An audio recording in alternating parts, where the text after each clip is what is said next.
Имаме секоја година по некоја штета од климатските промени. Дали се тоа рани мразеви, дали се доцни мразеви кога веќе е развиена лозата, дали е тоа град, дали се тоа обилни дождови во кои што ствараат болести, идеални услови за болести, дали се тоа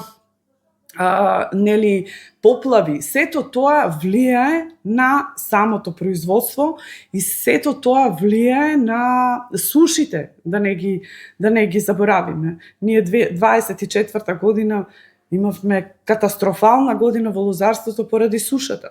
23-та па имавме катастрофална година заради обилните дождови.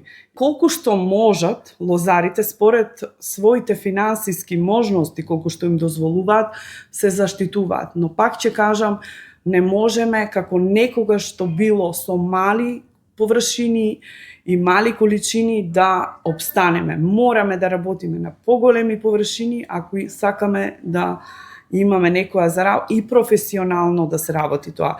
Сончевите зраци, изложеност на јакото сонце, недостаток на вода, зависи како имаме проблем со водоснабдувањето. Климатските промени општо, со